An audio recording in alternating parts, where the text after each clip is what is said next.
Mojang julkaisi eilen uuden päivityksen, Chaos Cubed. Sen mukana Minecraftiin tuli esimerkiksi Sulfur Case Biomi, geyserit ja uusi mobi, Sulfur Cube. Mä käyn tässä videossa läpi tärkeimmät asiat tästä päivityksestä ja kerron vähän nippelitietoa, joten pysy mukana. Ensimmäisenä on Sulfur Caveit. Se on uusi luolabiomi, joka spawnaa samalle tasolle kuin Dripstone Caveit ja Lush Caveit. Se koostuu sulfurista ja cinnabarista. Niistä lisää vähän myöhemmin.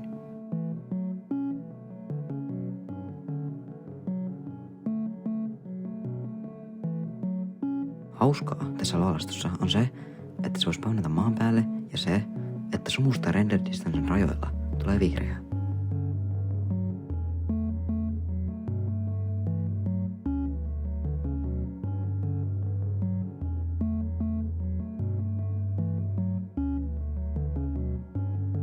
Helpoin tapa löytää Sulfur Cave on etsiä Sulfur Spring. Se on maan päälle generoituva kuuma lähde, jonka alta löytyy aina Sulfur Cave.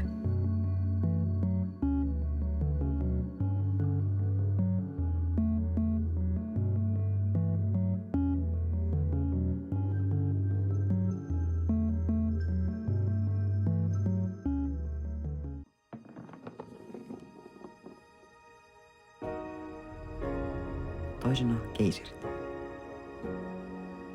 Geyserejä voi löytää luonnollisesti Sulfur Springeistä, mutta jos haluat tehdä sellaisen itse, tarvitset magmaa tai laavaa, potent sulfurin ja vettä.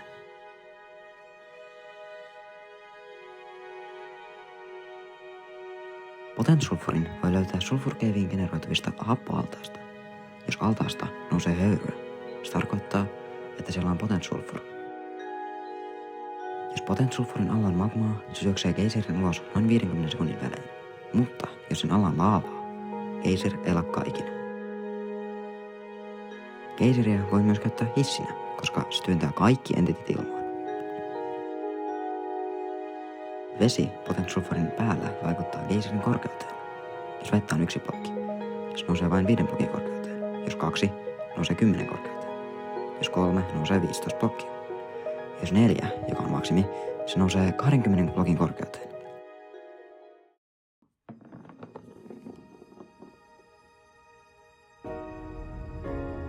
Kolmas, joka on sulfuri cinnabar. Cinnabar on punainen kuutio ja sulfur keltainen. Niitä generoituu vain Sulfur Cavesiin ja sulfurilähteisiin. Jos yrität rikkoa sulfuria tai cinnabaria ilman hakkua, et saa mitään. Minimivaatimus on puubikki.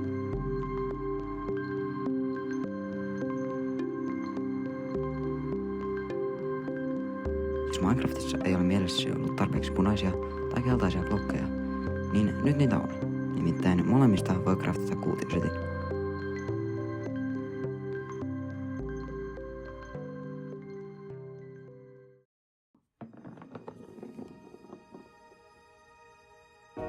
Viimeisenä, mutta ei todellakaan vähäisimpänä, Sulfur Cube.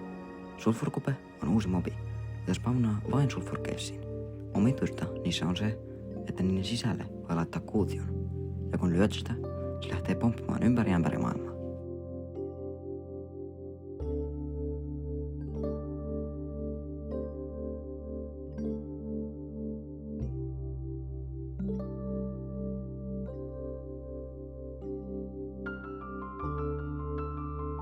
Sulfur Cuben voi ottaa bukettiin, joka mahdollistaa niiden helpon kuljetuksen ympäri maailmaa. Kuutio Sulfur Cuben sisällä vaikuttaa sen pomppivaisuuteen. Tein testin, jossa testasin, miten eri kuutiot vaikuttavat siihen. Ja tässä on tulokset.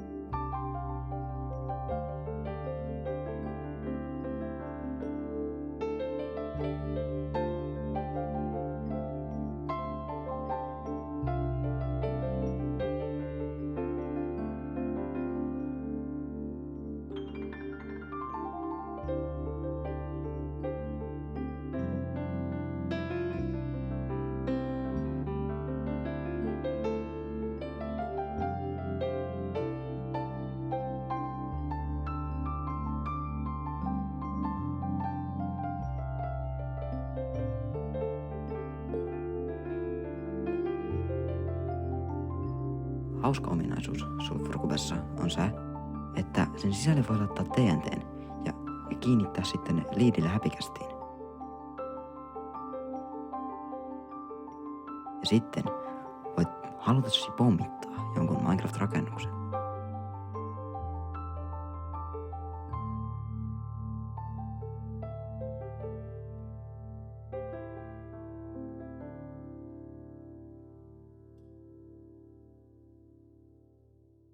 Tässä päivityksessä lisättiin myös uusi musiikkilevy, jonka voi löytää vain Sulfur Cavesin generoituneesta Mineshaftista.